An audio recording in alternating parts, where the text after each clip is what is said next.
Welcome to a brand new, fresh episode of the Marcanine podcast. You know, the past 4 episodes have been a really big deal for me just because I feel like increments of 5 are sort of a big deal. It's like a milestone or a mile marker or something to celebrate. And today I have a good friend of mine, social media extraordinaire, Mario Maker professional, Twitch and YouTube personality, CrewDino. Hey, how's it going, guys? My name is Dino, and I'm excited to do this podcast with Mark today. Thank you for inviting me. I really appreciate it. Super professional. I love it. Okay, so real quick, unlike the previous 4 episodes of the podcast, anyone who's watching this on YouTube or anywhere where they're actually seeing the video this is coming from, they're going to notice something very different about this episode than the rest of them, and that is that your face is not in the recording. I feel like that's me. I feel like I'm talking to one of the band members of the Gorillaz right now, but yeah. So your camera broke, so I whipped this up real quick just so it looks like there's somebody to talk to. I'm kind of proud of it. I mean, it looks like I edited it in Microsoft Paint, but you know, it's not too bad, right? This is all right. Pretty good. Okay.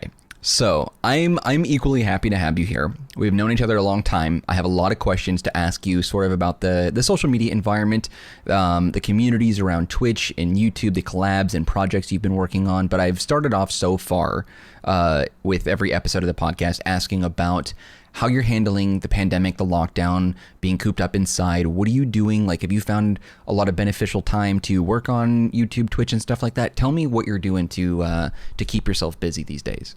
Absolutely. Mainly what I've been doing through the pandemic is obviously staying safe. I think that's one of the most important things. Everyone wear a mask, please. Please. There's no reason not to wear a mask. So until we find an actual solution for that. But right. I've been just kind of staying at home, playing games, watching anime. A lot of anime out there. I mean, there's anime out there that you can watch that you thought, hey, I don't have any time for it. Well, maybe now you do. What anime are you watching? What's on? One Piece, a little bit of One Piece, a little bit of Cowboy Bebop. Oh, I love Cowboy Bebop. Dragon Ball. I've been doing a variety. Yeah. And the Pokemon anime as of recently. So the One Piece anime is still going. Isn't there over 1,000 episodes of that? Yeah, there's a lot. That's insane. A lot. I couldn't get into it for a variety of reasons, but one of the big turnoffs is just how much of a a time sink it is to get into a show that has over 1,000 freaking episodes. And is it still fresh after 1,000 episodes? Because I feel like that's a bit much. I mean, it's pretty good. It's I would recommend this to people who like watching anime almost endlessly. And by Literally. endlessly, I mean, obviously there's so many episodes. Right. It's not really for somebody who likes watching 20, 30 and that's it. Mm-hmm. If somebody likes just watching a plethora, then that's something that they should do. Definitely watch One Piece. Yeah, Cowboy Bebop, along with so many other fantastic animes, cuts off at about 25, 26 episodes or so. And fun fact about me, I've seen the Cowboy Bebop anime multiple times, English and Japanese. And hate me if you want, I love it in English. I love... what is his name? Stephen Blum voicing Spike Spiegel is amazing. Love him so much. He's so great in that. But I refuse to watch the last episode because of, no spoilers, I won't say it, but because of what I've heard happens. It's an ambiguous ending, like an open-ended ending, but I just refuse to watch it because I don't want to have my heart broken, so I don't watch it. I'll watch the series. A lot of anime like that. Yeah, I'll watch it all the way through, and then I'll get to the final episode, and then I'm like, nope, I'm going to skip it. I'm skipping this one. All right, so watching anime, but what about your career? As someone who spends so much time on the internet for a career, for a life business, I feel like this has to, in order for someone to be interested in things like YouTube and Twitch, it has to be more than just work. It has to be a hobby, something you like doing. Would you agree? Absolutely. It has to be a hobby first. And with all the time that you have right now, are you focusing a lot more on that these days? Because I think, if I'm not mistaken, where were you on YouTube? You've got to be over 50,000 subs significantly there, but you recently made the migration over to Twitch, and you hit, I think you're around 70,000 followers on Twitch right now, correct? Yes, correct. It's pretty impressive. So congratulations on that, first of all. That's a pretty big deal. But have you found a lot of time to dedicate to either one of those platforms, one over the other? Tell me about what's been going on with that recently. Yeah, as of recent, I've really just been focusing on Twitch and then using my Discord server to get to know people more often, Mm-hmm. a little bit more than some others. I think an important element to this is definitely making sure that while there is a pandemic going on, you want to make sure that you are contacting or talking to those that are really close to you, whether it is through your streaming community, whether it is connections that It's always good to keep tabs on those people. And with my Discord server, I've been doing that a lot recently, especially since this pandemic is going on. Being able to contact these people, talk to them, whether it's about games, whether it's about anime, whether it's about anything. I mean, they could be going through some stuff. We can talk about it in the Discord, and they may mention it in live streams. So I've been using both Twitch and Discord quite a bit to get those types of people interested in both, so that they'll have a reason to go to both while they're in this pandemic, because obviously this pandemic is driving a lot of people insane. Yeah, tell me about it. They need something to calm down and chill down. So that's just how I've been directing my stuff towards. So, correct me if I'm wrong. I mean, I've sort of lost track of time. I barely even know what day it is. Like, any day of the week, I'm just like, I have no idea what time it is, what day it is, where I'm at. I'm so lost. I'm so discombobulated and disoriented with everything that's been going on. But I knew you as a YouTuber first.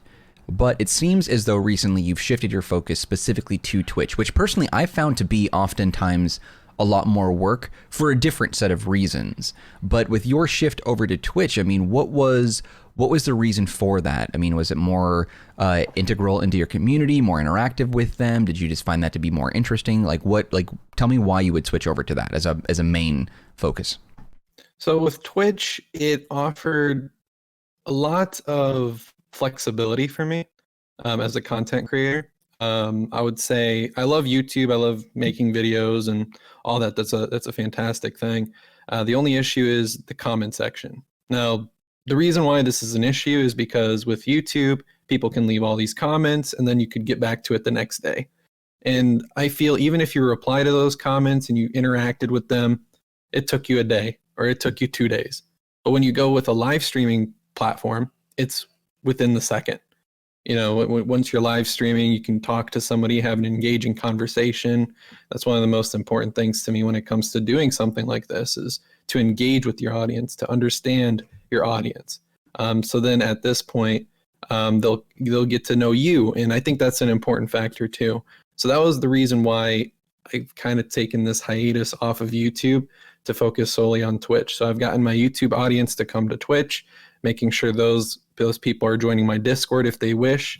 But that's always been my goal, is to take those people from YouTube to Twitch because of what Twitch has to offer. There's just so much when it comes to streams. That is a massive endeavor, because I don't feel like I can teach you anything new in this regard. You've taught me a lot over the years on where to keep your eyes when it comes to anything from watching numbers to the advisement of not to watch numbers to like what times a day are best for streaming and posting videos. I've learned a lot from you specifically, which is why I really wanted to have you on this podcast. But one thing that stood out to me is that you have a lot of friends that make YouTube videos, but you have a lot of friends in the YouTube community that also stream there. And I find it so odd that someone who has a strong, very strong YouTube community, following, subscriber count, like all the things that would matter to someone who wants to have a career in YouTube, instead of going to YouTube's streaming service, you would just jump over to a brand new streaming platform altogether and start over. Why would you want to start over from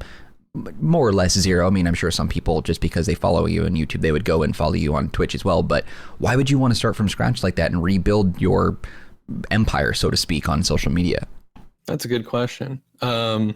With Twitch, I mean, not many people would know this, but I've done YouTube for quite a while, but I've done Twitch like a year after. And during that time, I still had a fan base, even though that was also on hiatus. So I did streaming for a while. Then I took a hiatus off that and focused solely on YouTube. And then from YouTube, I switched to Twitch. So I did have a following on Twitch prior when I was starting to do YouTube. But then after that, there was that hiatus. Then I concentrated more on YouTube, and then I decided to go back to Twitch. But in terms of, knowing the friends that I do that do YouTube, whether it's videos or streams, because a lot of them like to do both of those on that specific platform, that's just them doing their own thing, and that they like the platform that they're on. And there's nothing wrong with YouTube when it comes to that. I just feel that when it comes to interactive features, when it comes to being a streaming platform, Twitch is the streaming platform. YouTube has always been the video platform. And with Twitch, the offers that they bring, they're constantly giving new things to broadcasters. That would go for affiliates. There's a lot of people that can be affiliate status easier than having the join button on YouTube. There's a lot of easier things that can be obtainable to those community members that I feel that there's just so much that Twitch has to offer. They give bits, interactive thing that you can put top leaderboards and all that. You can also do subscriptions for tiers, which YouTube is starting to do that as well. But still, Twitch gives that design for streaming. They add so much, whether it's loots for games, panels. That's something that YouTube still has not, and I don't think they'll ever put panels below a live stream. There's so many panels that you can have access to. There's just a lot that you can do, and Twitch is constantly making design changes and all that. So I just feel that Twitch is the streaming platform to be on. And even though YouTube has shown the growth that it has, I did become a YouTube streamer before, and that was where a lot of my growth happened as well. But I knew once YouTube gaming was removed, because there was this time period that YouTube decided to leave the YouTube gaming scene, and they incorporated the gaming side into youtube.com. So I knew that they would less recommend live streams, which they are. They are less recommending live streams. Live streams was always heavily recommended when gaming.youtube.com existed. But the moment that was removed, streams have not been recommended as much. And that was another focus, because I could see that YouTube wasn't as invested as Twitch when it comes to that. It's shown just by them shutting that and then putting it completely on youtube.com. So that was the other reason, because I know Twitch has this focus on streams, and that's always been their focus. And they have uploading videos, but they never make that a priority. So this is one of the reasons why I wanted to talk to you, and I was looking forward to this. Is it reminds me like I'm sitting down with a financial advisor, but this is like social media advisement. It's like you're sitting here talking about like a 401k plan and the proper investments and how you can secure your future well into old age, but you're doing it for social media, which is what I love, because these are all things that I don't know. Like from my side, I don't even want to call myself a content creator. I feel like that's too strong of a word, because I make very basic content. And I don't even want to use the word content. I make stuff. I make videos, but they're, I throw something online and that's it. And I don't worry about anything else that happens on top of it. But I don't know. I feel like I would be able to benefit, I think, if I took a little bit more of your words as gospel in regards to how to handle things like making videos and streaming and where the communities are at. Because what it sounds like to me is that despite the fact that you had a large following on YouTube, a devoted and dedicated following, mind you, is that you weren't really interested in the following so much as having the right tools to build something much larger and grander in the long run, which you have. Like 70,000 is nothing to balk at. Like that's a massive amount of followers, and anyone who's ever tried to stream on Twitch will realize it's no joke. Like it is hard to do. Like playing video games on a live stream platform, from that general outside of like looking in perspective, it just looks like, oh, you're just playing video games. Like that's not hard. But I'm like, try it. Sit there for 8 hours or longer and stream the same game, talking to people about the game and trying to interact with it. And tell me by the time you're done, if you get through the 8 hours, that you're not exhausted. So, I mean, I do massively respect the fact that you would be like, you know what, I'm going to start not necessarily from scratch, because you said you had a following on Twitch before, but you would rather start with a smaller audience and then work your way up again because you had more beneficial tools, which I think is admirable.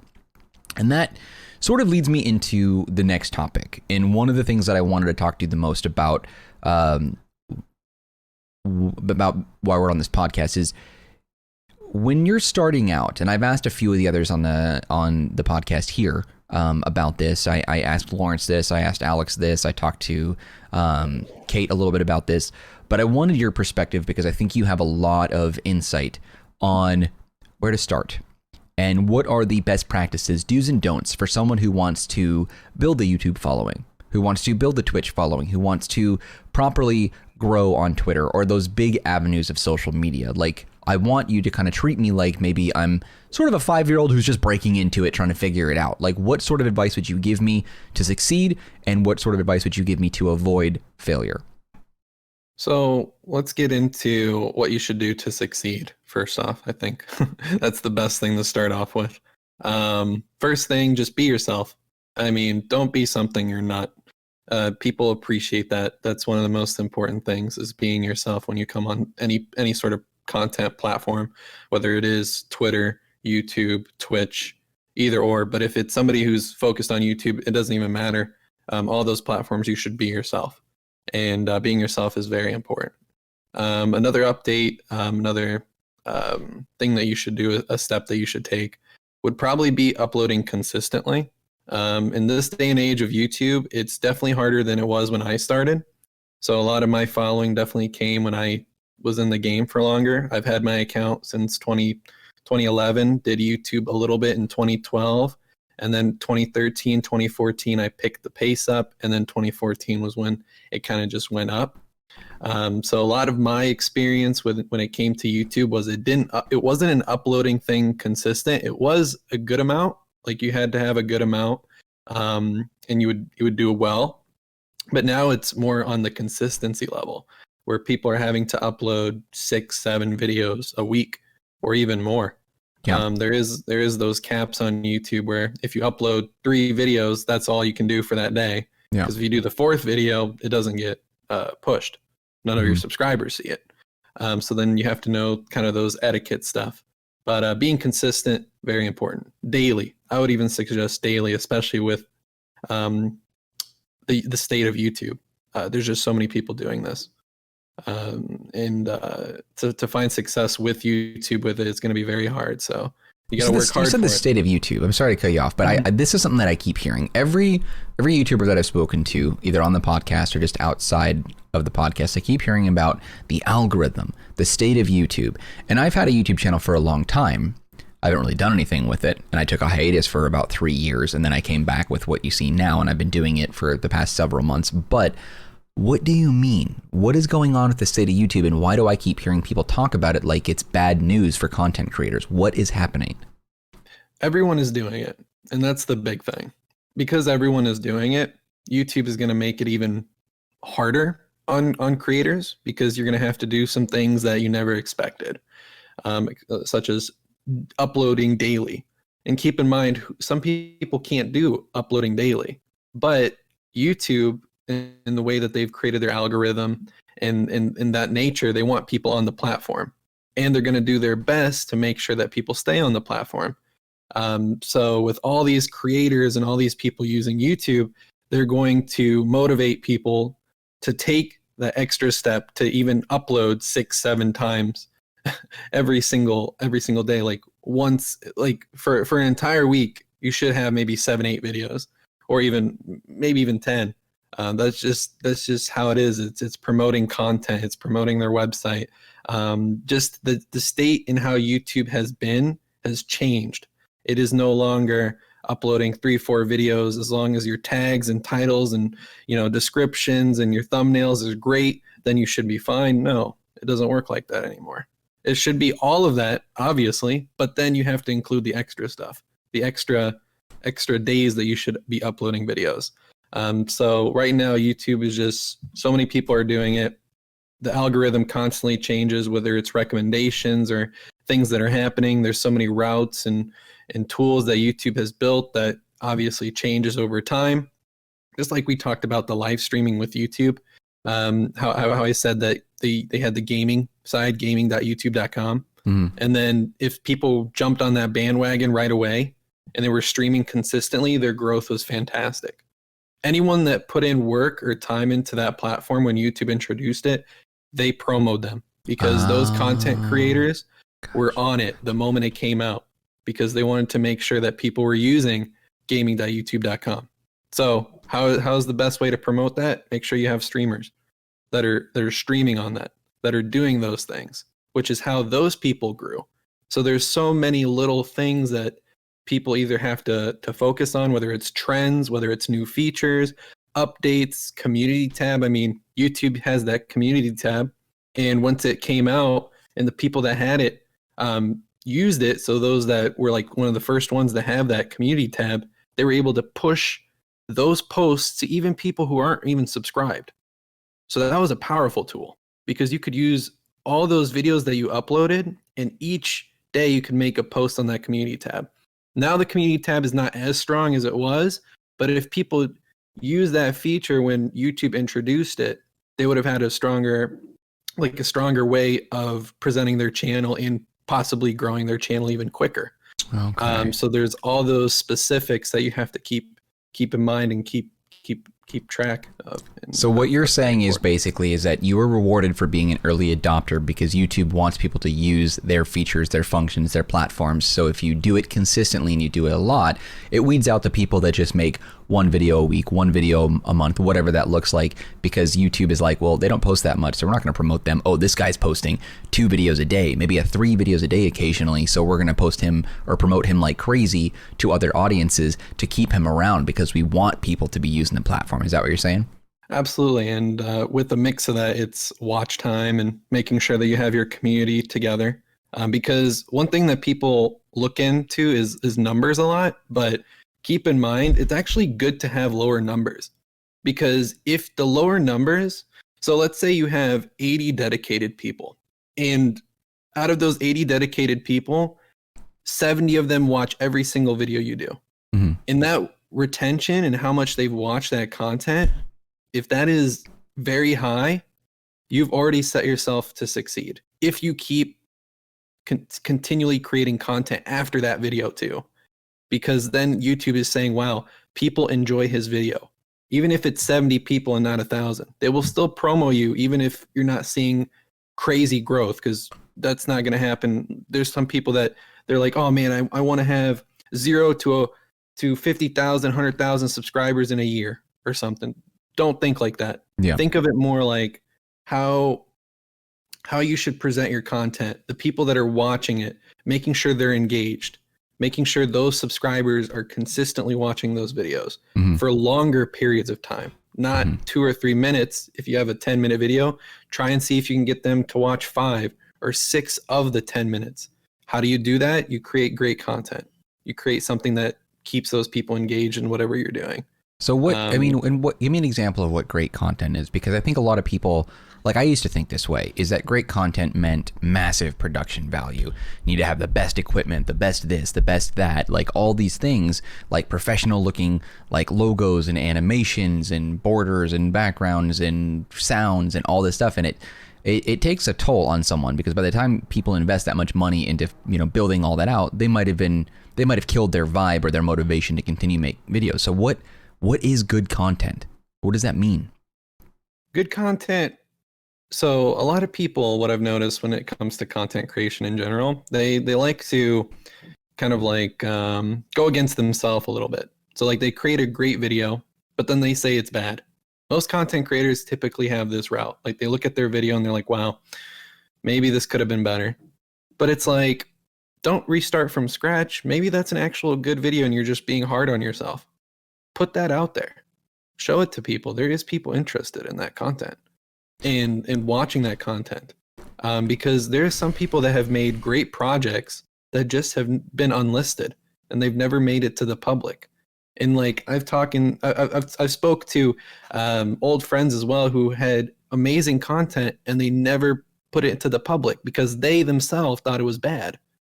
And it's like, I look at it and it's like, wow, this is great. So don't be too hard on yourself. Always make sure that the content that you create, you know you did your best on. And you can't just think negative as the first. You have to be positive. As long as you're positive in what you do and what you create, you know that people are going to enjoy it because you bring that positive into the content that you create.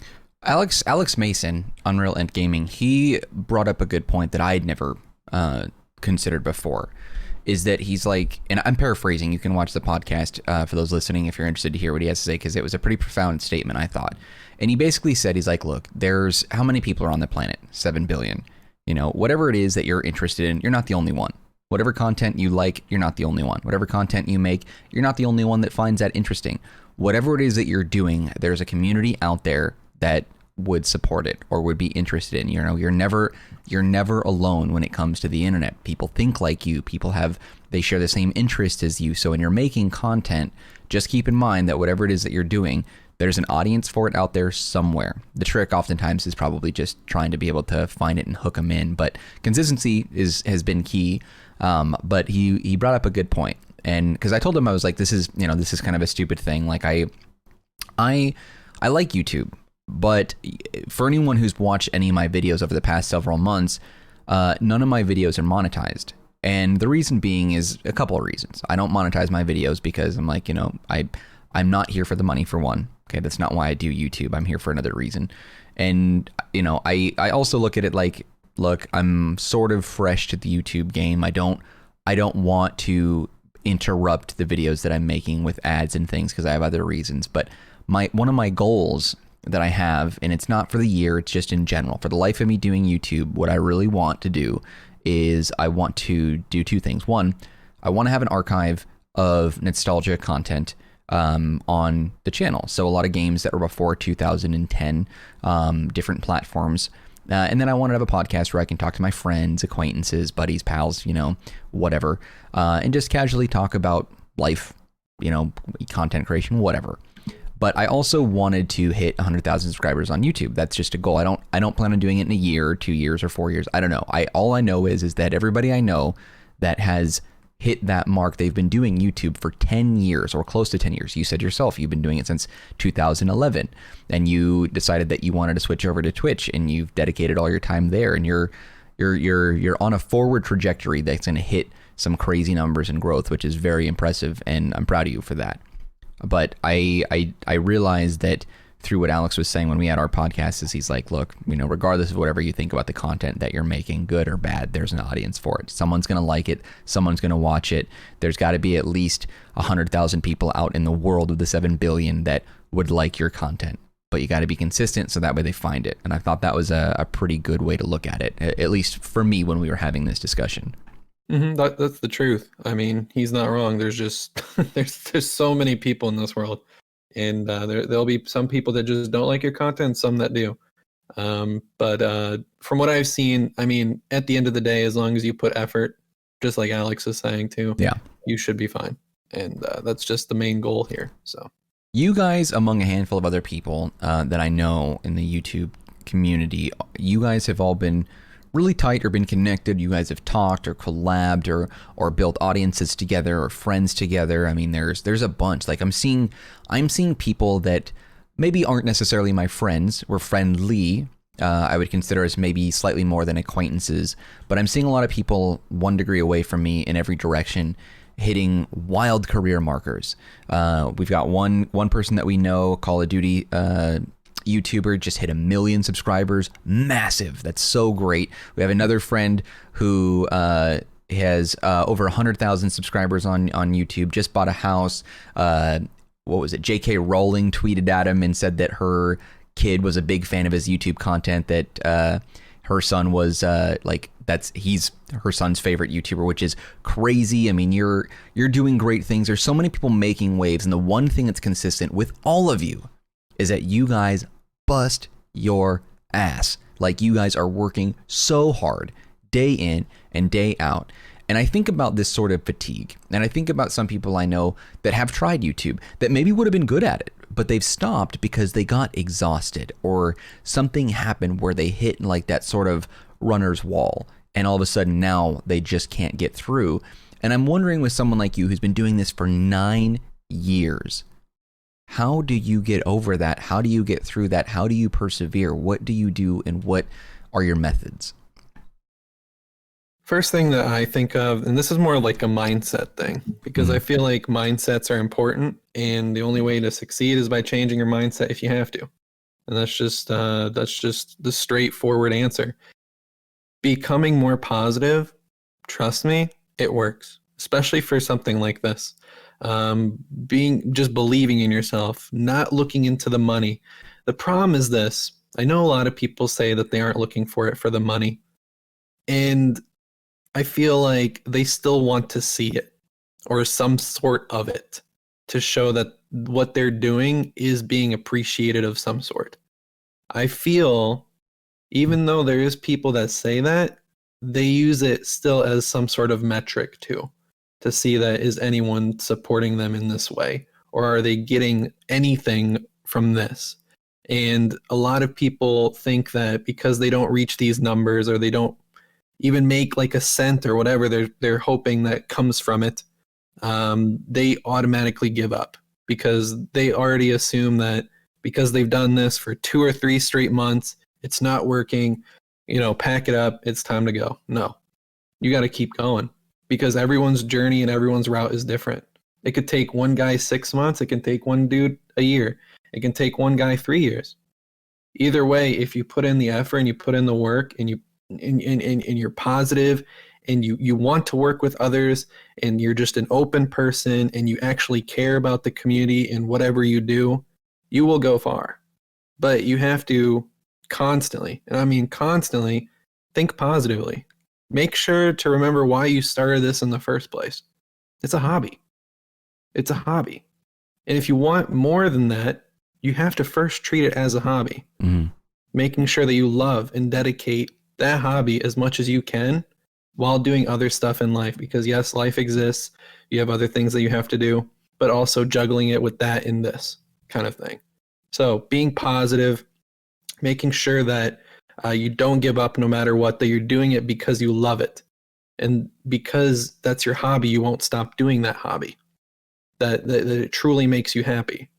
And if that's something that truly makes you happy, it will work out. You just need to start collaborating more or start just obviously talking about what we did, creating content almost all the time, a video a day, things like that. Just keep pushing, keep having fun, make sure that it's not work. Like, you should love what you do. Like, whether you're making anything or not, you should always love what you're doing. And if you don't love it, then why are you doing it?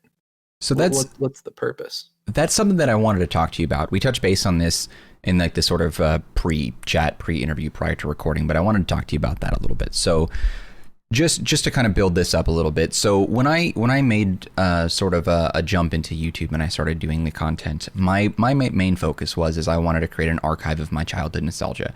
I wanted to basically do playthroughs of games that I played growing up, and hoping that, maybe someone out there would be able to enjoy that and would be able to be like, oh yeah, I remember that game. That was a lot of fun. Things that people aren't really talking about that much. And the other thing is that as I'm doing this, it's like, this is something that I want to do, which is why I don't monetize the videos. I don't care about the money. I truly don't.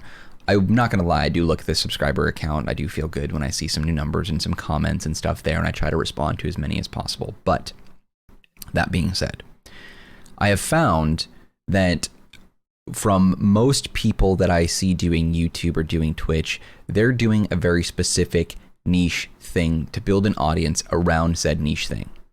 Now, I don't consider myself a variety content creator. Like I said, I don't consider myself a content creator, despite the fact that I actually do create content.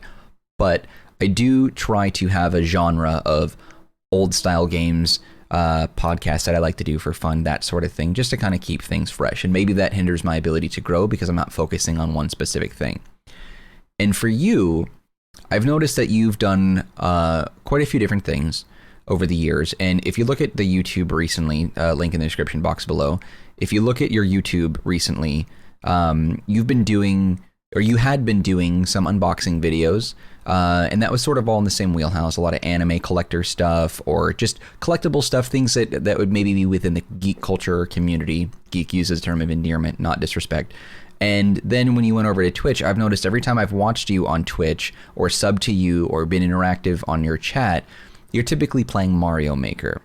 Or I'm sorry, let me take that back. Not Mario Maker necessarily, but a Mario game of some sort. So would you say that your Twitch community is mainly Mario centric? Because you're also a really good, almost like Rockstar level at fighting games as well, but I haven't seen you do that too much recently, or has that changed?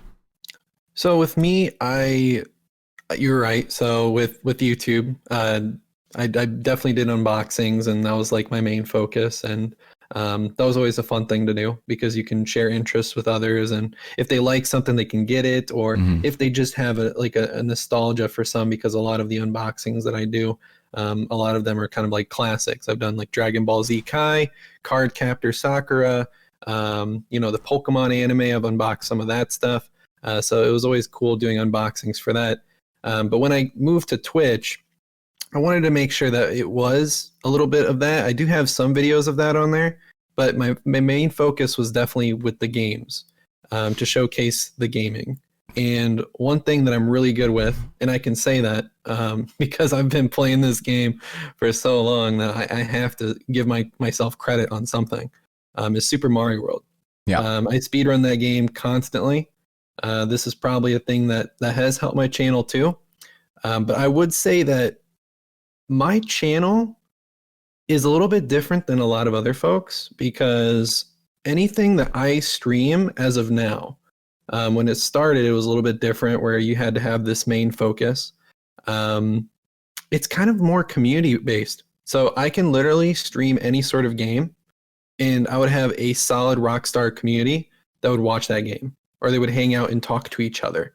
And the moment that you have a community that talks to each other and not just the streamer, it's a very different experience as a streamer. Sure. That you have these regulars who are constantly coming for you and your community, not for the game, but for you and the community. And I think that is what has helped me with my growth, not just on Twitch, but with other platforms too. Because I have a following on Twitter where there's different people that like different things, whether they're in the gaming industry, whether they're in the anime industry, whether they're just viewers for the gaming side or the anime side, or they're just somebody looking for positive tweets or this and that.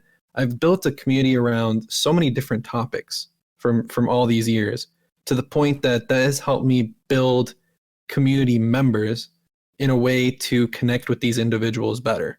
Every time I start a live stream, I'm always seeing new people, and a lot of these newer people become regulars in my Twitch stream. So I'll constantly see them literally every time I turn on a stream. They're going to be there. They're going to talk to the chat. They're going to talk to me. They're there to vibe out, kind of chill, relax. That's just the mood of the streams, but they always like coming back. Doesn't matter if there's a game or no game.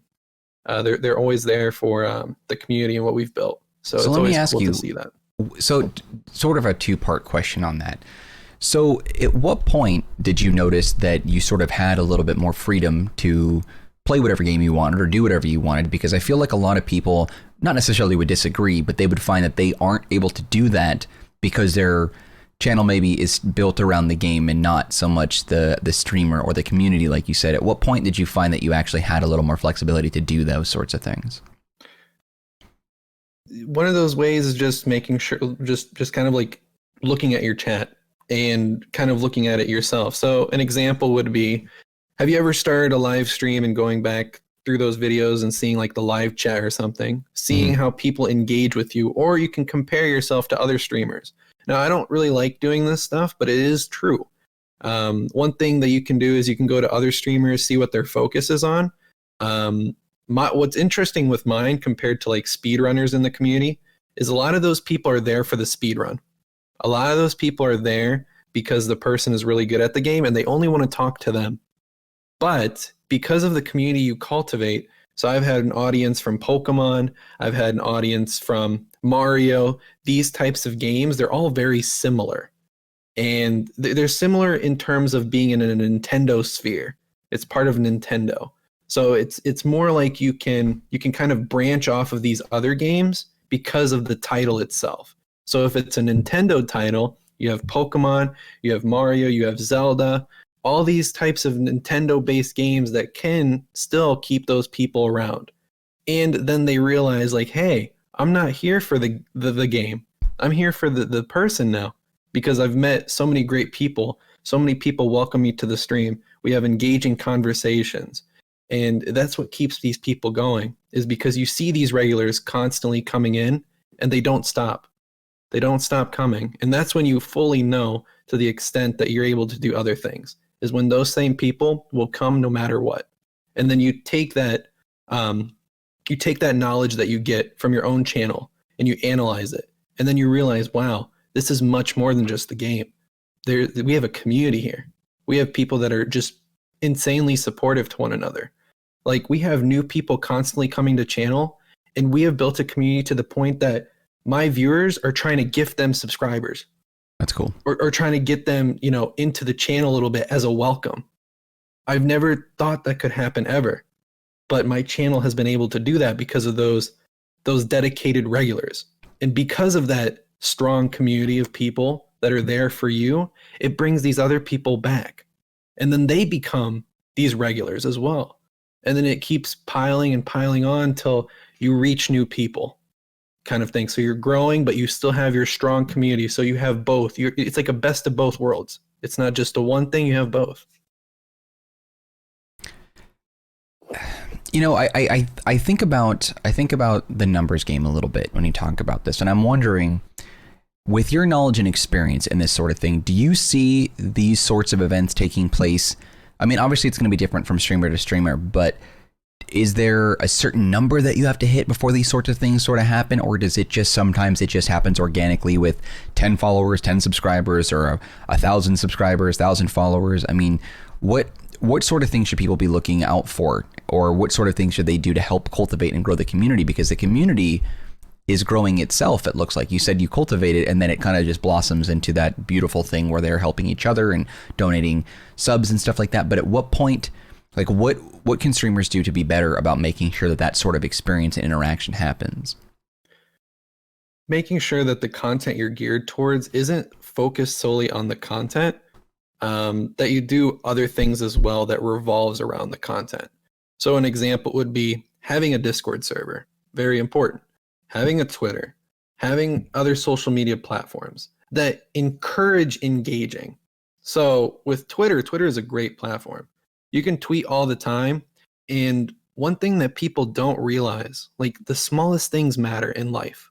Like, that's just an important thing to realize. Smallest things matter in life. If somebody engages with your post, what should you do? Don't just read it. Like their tweet, or reply to them, or comment, because it shows that you care about them. Mm-hmm. If you do that more often, these people start seeing that. They start realizing that.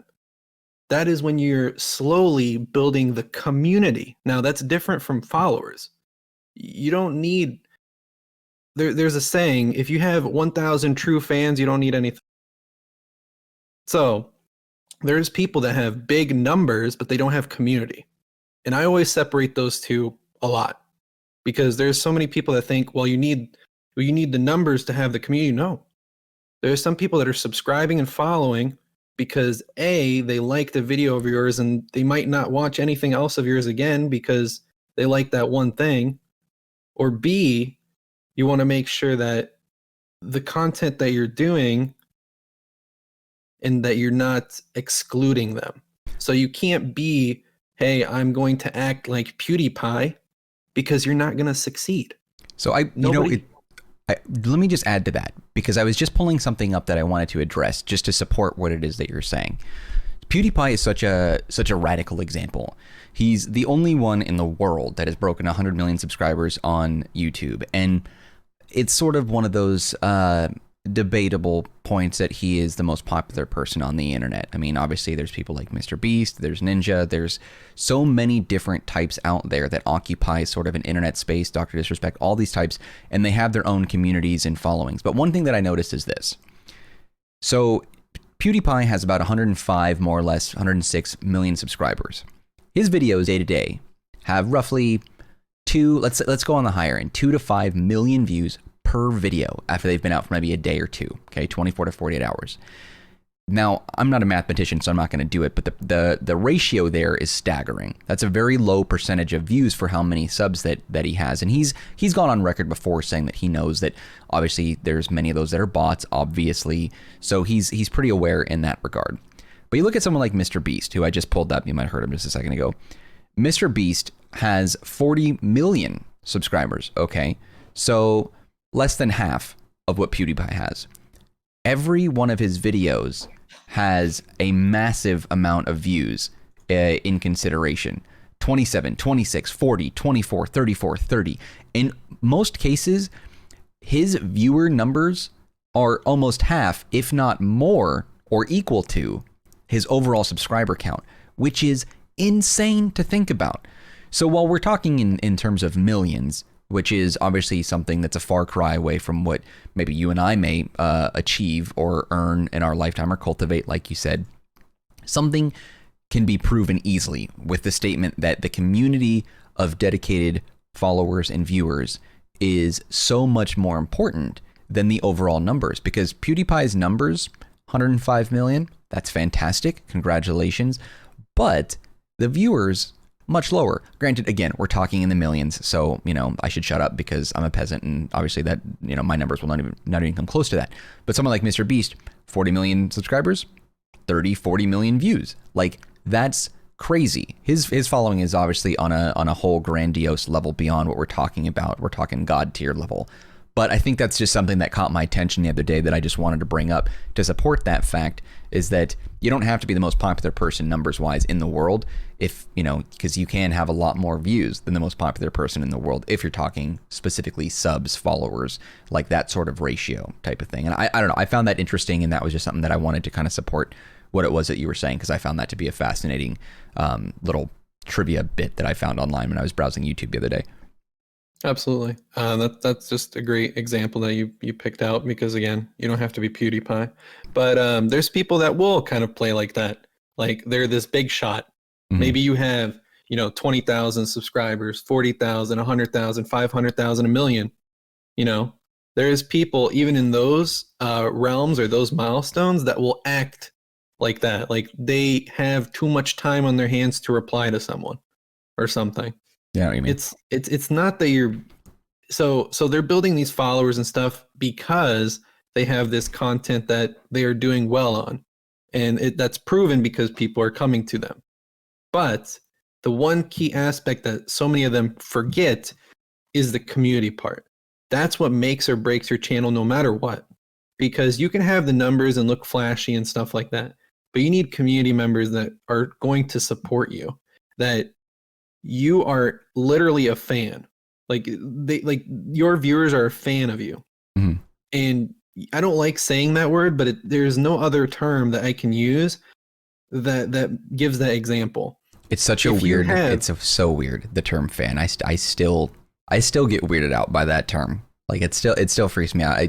I not to cut off your train of thought, but anytime someone says something in the comments on any of my videos that they're a fan of mine, I'm like, why?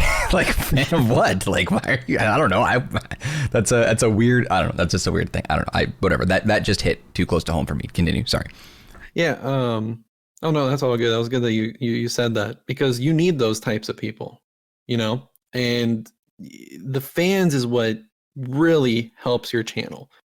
No other numbers, nothing will do that, because let's say you're somebody who makes guides, and this is nothing against people who do guides. Mm-hmm. But honestly, I have noticed this from all guide channels, that they don't have a dedicated community, because all of their guides is strictly guides. People are subscribing for guides, Mm-hmm.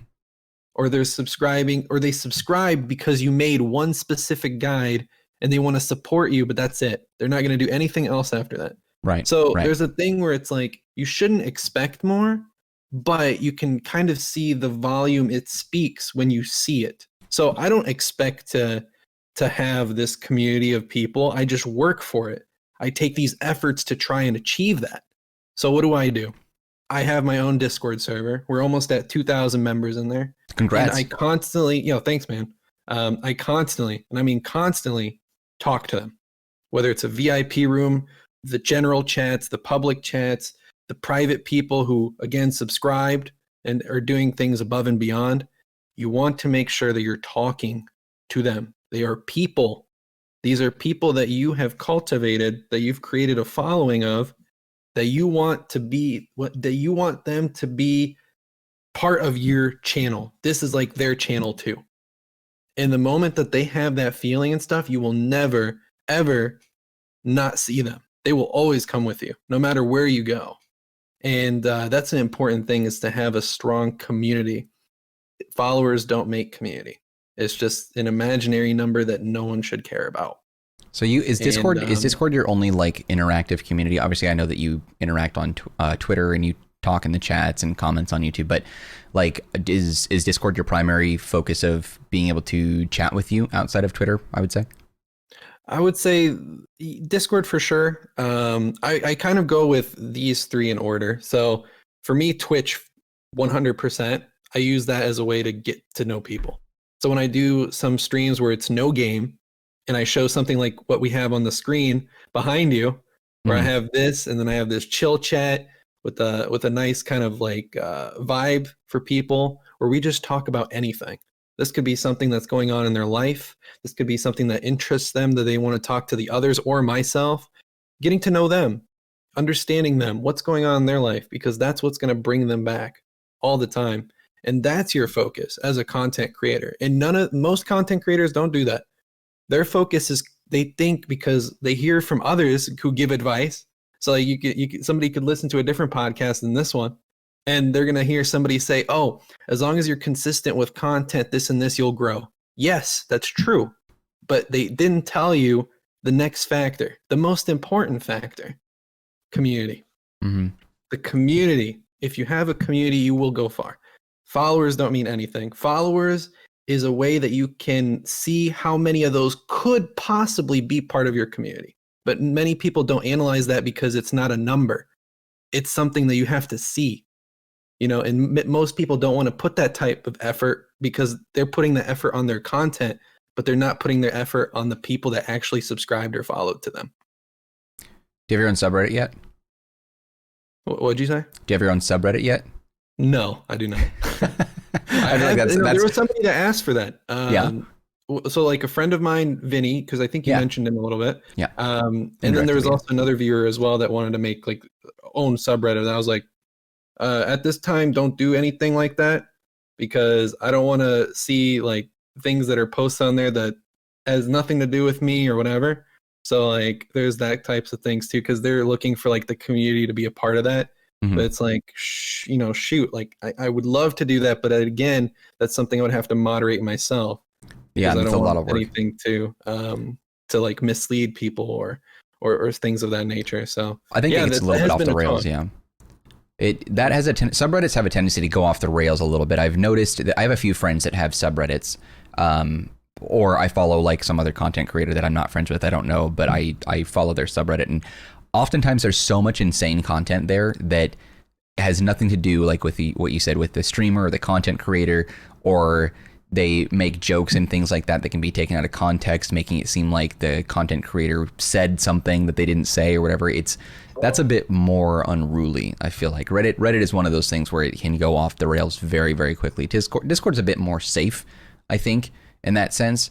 Like, I have a Discord as well. The link for both Dino and mine's are down below in the description box. But like mine is much more small. I'm not very good at keeping tabs with people and chatting as much as I should, which I'm going to do now because of your advice, because that is great advice as well. But a lot of the things I have in there are automated. Like when I tweet, it gets posted up there. When I have a new video going up, it gets up there and whatnot. But I haven't streamed on Twitch in a while. So for me, like that sort of interactive aspect is sort of on hiatus right now. YouTube is my main focus, because I can sit in an evening and make, I don't know, 5 gameplay videos, something like that, edit them all and schedule them for the week. And I've heard that a lot of content creators do that for YouTube in particular, is they'll do 2 weeks worth of videos or more. Alex was saying that he made like dozens, like tons of videos, just like he said he had like months in advance worth of videos like already scheduled and ready to go. And I was like, damn, dude, like that sort of dedication is insane. But I mean, community-wise, dedicating to consistent content, these are all things that are extremely valuable and important to have if you're looking to grow. And like you said, it's very important to not focus on the numbers so much. But there's one thing, I kind of missed my opportunity to talk about this, so this is sort of out of context now, but I do want to ask you about this. So we talked a little bit about how you are fortunate enough to where you can sort of play whatever you want on Twitch, and you'll have an audience for it. You'll have a dedicated community, which a lot of people that have followings that are partnered or are verified on these platforms don't really have the luxury to do. I've heard that certain people have been trying to stream games that are sort of outside of what they're known for, and they immediately see massive drops in their followings. And I wonder, could that be attributed to the fact that these people aren't necessarily dedicated community members? I'm assuming that's part of it, but I would have to imagine that's probably got to be one of the most difficult things to overcome, is that if, let's say that you play Halo and you're really into Halo, but you're bored of it, and one day you want to play, I don't know, Spyro the Dragon or something like that, the community massively drops, or at least viewership, I should say, massively drops, not community, but the viewership massively drops. I mean, what do you say to people that are stuck in a particular game that they can't seem to break away from? What do you think could be something they can do to sort of cope with that or deal with that? Or how do you get out of that hole that you've sort of dug yourself into, so to speak? So the best thing is to continue on with that. And that's a hard thing because you're going to have to overcome seeing days and days of people maybe unsubscribing or stuff. But that could also be a good metric where you can kind of rebuild again, but you still have members who are sticking with you. It's not like everything is gone. You will still have community people that are there for you. No matter how geared your content is, maybe you don't have as many community members as you thought, but you can grow off of them, and you can still do variety content and see if that variety content will get you anywhere else. And that's the luxury of variety, though, is when you get to that point, because you've done the hard work and you've done the sacrifice to want to do more content, you can start realizing that it'll pay off in the future. Because you always have to look at it as the future. This is a positive thing. We start now, and then we'll go until then. Again, make sure to keep that advice in mind. Always creating content every time. If it's videos or streams, do it daily if you can. Things like that. Don't look too much on the negatives. How many people unfollowed? How many people unsubscribed? That should be a good metric because they weren't there for you. They weren't there for you to begin with. Mm-hmm. You know, they're not there for your channel. They don't care about you. Harsh reality, but that's true. And you have to be harsh when it comes to that, but you should not be depressed or sad at that point. That's just the reality of human beings. You know, some people are just interested in one thing, and they don't care about other things, and they only liked you because you did that one thing. That's the harsh reality that exists. And you just have to understand and accept that and want to change it to something else because, again, as Alex said, there's so many people in this world that you will find people who will want to watch multiple things that are different. Mm-hmm. That's different to what you did. So if you're doing content, make sure when it comes to like the games, because I think picking what games to be a part of and what community to be a part of is very important to research.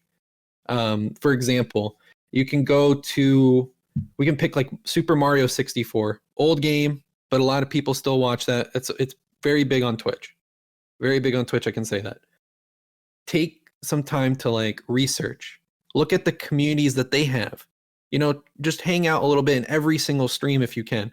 Just kind of see how their channel looks like. How's the community, how they chat. Because you can see from other games what communities are stronger. Because I can go to like somebody streaming Dark Souls, and I can see that their community is not just talking to them, to the streamer. They're talking to the community members.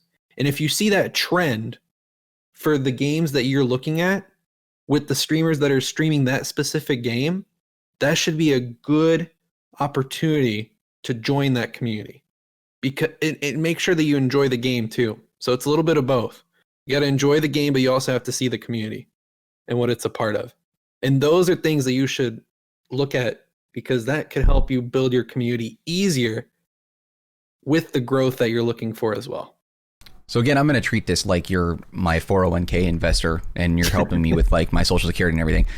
So right now, because you mentioned that Super Mario 64 is popular on Twitch, if someone was looking to get into Twitch, like obviously one of the big things that I've heard, and please correct me if this isn't accurate, but one of the things I've heard is to look at the games that are popular and don't play a popular game just because it's popular, because everyone and their mom is trying to do that exact thing. And right now you said everyone is doing YouTube. And I think sort of the same thing is happening there, is that there's a lot of people that are just being like, well, I can do that. And they jump into Twitch and they start playing Fortnite a ton, or they jump into trying to play League of Legends or something like that. But I mean, there are elements to things that you have to do outside of the game. Like obviously you have to be able to put on a game face for however long that is you're going to stream, and you got to do it a long time and consistently. You have to treat it almost like a full-time job, which is very hard. I know Professor Broman, for example, and this is relevant. He is I think he's mostly, I would say, a Destiny streamer.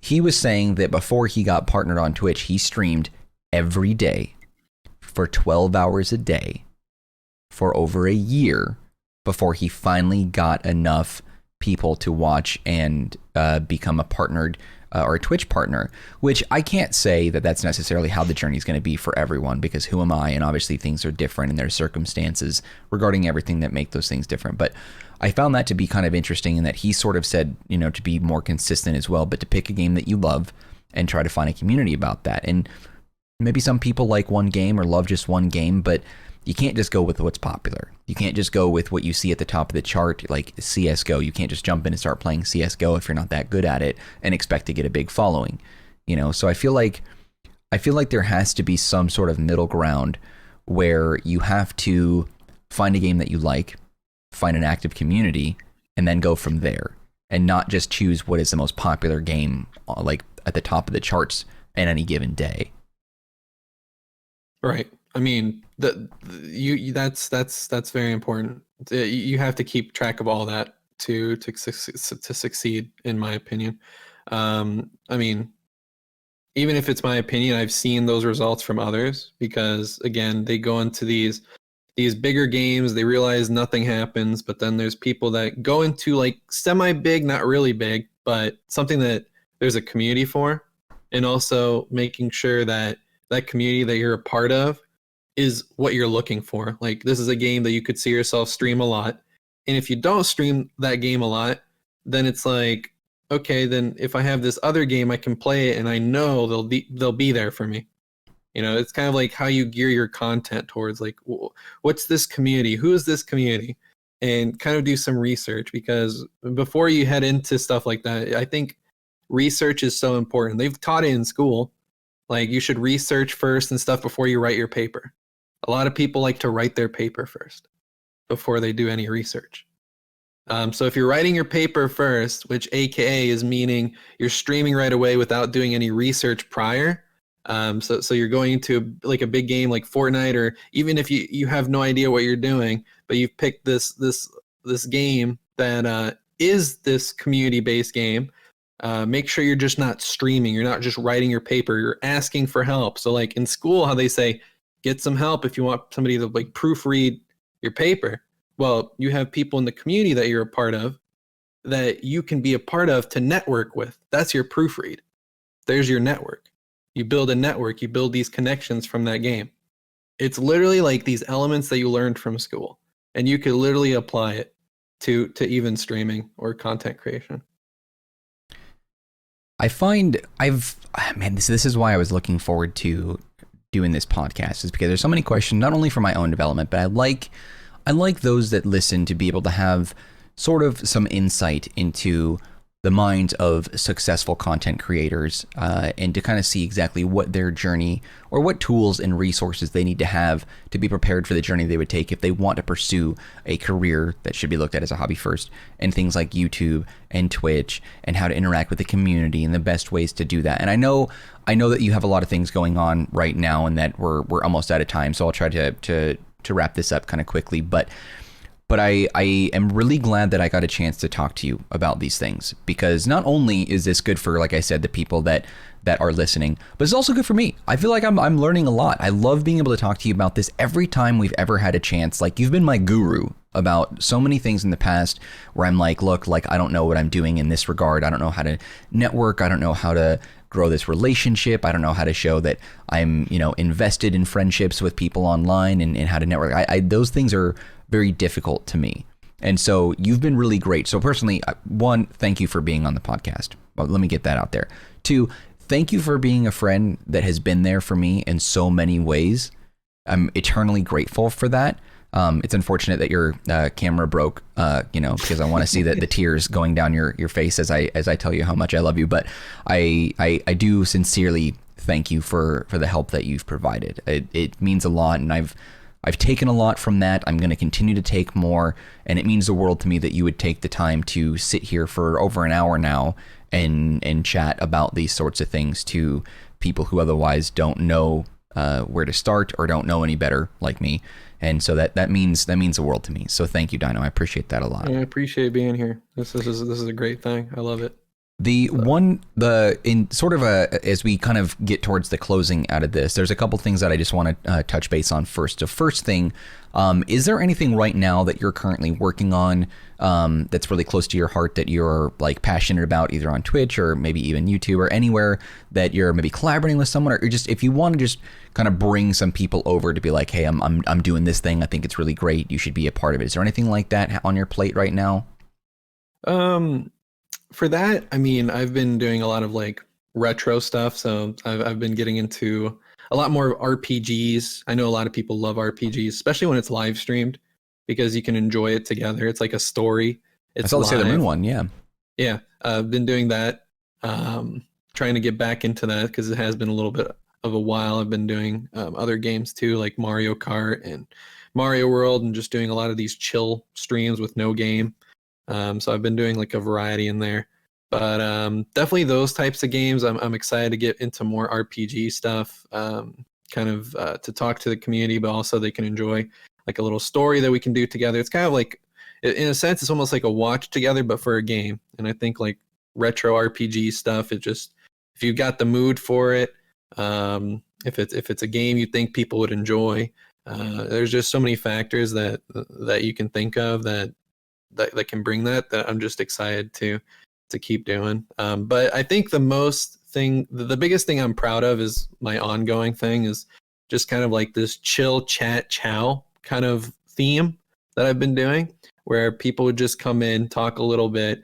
We just kind of hang out, listen to music, just kind of vibe, give people this calm atmosphere that is definitely needed, especially through a pandemic like this. Mm-hmm. And this is something I've done even before the pandemic. This is just how I am as a person. I'm not really crazy like that, outgoing, anything. Like I'm just plain old Dino. But I always that brings us back to like the tips that you should do for content creation. Just be yourself. You know, I'm never gonna change who I am. So being able to do what I'm doing and then involve it in a project like this, I think it's great, because I can help other people, and there's people in the chat that can help each other, and people bond, they create that community. All those things that are very, very, very important aspects to streaming can be added as a project. And that's one of the things I just love about it, is being able to do that and bring people together and have a great time. I love it. I'm happy to hear that. I was really surprised to see that you were playing the Sailor Moon RPG, because I had downloaded that, I've legally obtained a copy of that game that for myself that I was going to play at some point, but I never got around to it. And I wouldn't call myself a Sailor Moon fan. I watched it as a kid, and it was on Toonami. It was fine, whatever. It was kind of in that Toonami block. I think Dragon Ball Z was kind of in that realm, Zoids, whatever. But I saw that you were playing it, so I'm definitely sold on it. Games like that, and right now, at the time of this recording and posting of this video, I'm also going through the Legacy of Goku trilogy for Game Boy Advance as well. So I know Sailor Moon RPG, I think, is a Super Nintendo title, but both those games share very similar graphic styles, which remind me of Stardew Valley. So I think for people that happen to be anime fans, or if you're interested in something like Legend of Zelda: Link to the Past, another Super Nintendo title, these games sort of have that sort of element. Sailor Moon RPG is much bigger than, say, like the Legacy of Goku trilogy, but all three games together, pretty big, pretty good chunk of fun. But I love that art style. I love those sorts of games. I love those RPGs that use that sort of maybe 16-bit. It's very beautiful. I love it. So if you guys are interested, definitely look into those, check those out. Check out Dino's streams and previous recordings, videos that he has up. I believe you have a few of them on Twitch right now, right? Some videos of you playing it? Absolutely. All those are on Twitch. So definitely check those out. Links are in the description box below. The final thing that I want to ask of you, which I ask everybody that's on the podcast, in addition to content that you're working on that's close to your heart, is there any charities or anything that you kind of have your eye on that you think needs to be made a little bit more aware to the public? You mentioned the masks thing in the beginning, which I thought was great. Take that seriously, show some compassion, that sort of thing to, make sure people are healthy and safe and whatever, even if it's not a member of your family or directly within your friendship community or whatever. But beyond that, is there anything that you think is important that you just want to share and create some awareness about? Absolutely.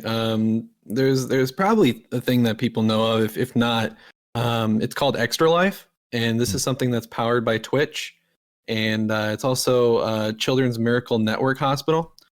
So a lot like this is an organization that you can pretty much show these games or play games, and it helps these kids out. Like, I feel it's a great thing, especially when you're part of a gaming community.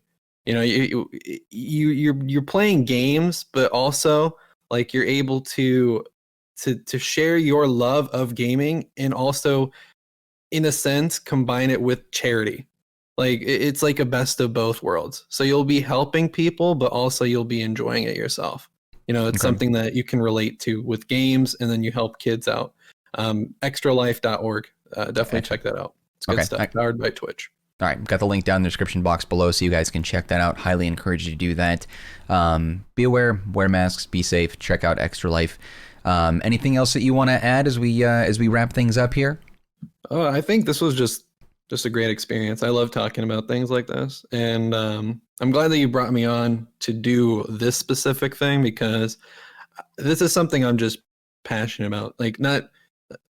I'm more so passionate about finding the answer that I feel most people forget. Mm-hmm. And when it comes to social media, I feel most people just see followers or creating all these types of videos or creating memes or things like that, when it's so much bigger than that. I mean, it's so much bigger. You're dealing with people here. You want to create a community, and that's just the biggest importance when you do anything social media. Hands down, community. Well, like I said, that's why I wanted you on the podcast, for a variety of reasons. But I knew that your wealth of knowledge on these topics was going to prove invaluable to anyone who was curious about where to start, what to do, sort of advice and all that stuff. And like I said, it's not just valuable to the listeners; it's valuable to me too. Like, as someone who's sort of new, obviously I'm not a big deal. I don't consider myself worthy of fans. I don't consider myself a content creator or any of that stuff. I just like doing what I'm doing, and I like being able to talk, not only to learn, but just because it's interesting to see how the minds of other people work that are within, my arm's reach in terms of making stuff on YouTube and Twitch and all that. I find it to be extremely fascinating. So I always like to pick brains about people who've, dare I say, made it, but have found success in their passions and hobbies on these platforms, how they got there, what motivates them, their mindset. And I think you have one of the healthiest, if not the healthiest mindset of anyone that I've ever gotten a chance to speak to. I know, just without naming any names, there's a lot of high profile people in the industry that and that I'm privileged to have gotten to connect with as well. But I've always valued what you've had to say the most on these topics. And so it's been a total privilege to be able to pick your brain further about that, especially on the 5th episode of my podcast. We're 5 weeks in, and this is sort of a milestone for me. Five is kind of a big deal. Like I said, increments of 5 are a big deal. So thank you for being the 5th guest that I've had on the Marcanine podcast. I appreciate it. This was such a great time, and heck yeah, listen to the podcast, folks. Listen to every single one. Every single one. All right. Thanks, Dino. And thank you to everyone who sat through this and was able to listen all the way to the end. I always appreciate it. And we do this thanks to, as well as we wrap up the end of the podcast. If you did listen to the full episode, we're going to go ahead and say to drop a comment down in the description box below. And Dino, I'm going to toss this to you. If someone has listened all the way to the end of the podcast to prove that they listened to it, there's sort of a keyword or a sort of safety word, more or less, that they would have to say to prove that they made it this far. So come up with a phrase or words or something real fast, just off the top of your head, that they would have to comment down below to prove that they made it. One word? It could be multiple, could be a phrase, whatever. So a key phrase, maybe something that you say all the time or something, or maybe some off the wall inside joke that is with you and your community. I was going to say community. Community. I feel listening to the podcast, we talked all about community, and I feel that's something that people should take away from this. Define what community means. Okay. So I think community is the best thing to comment about. All right, perfect. Then drop the word community or just put in quotes in community along with any other feedback that you have regarding this episode of the podcast. If you have questions, I will try to field them as much as I can to Dino or answer them myself as best as I possibly can. Any likes or comments that you do want to provide to the channel help the channel grow. Subscriptions are always appreciated, but either way, I appreciate you guys for taking the time out of your day and your schedules to listen to us talk about these things. Thank you again. Be safe, be well, and I will see you next week when we have a brand new, fresh episode of the Marcanine podcast. Take care, everyone. Bye-bye.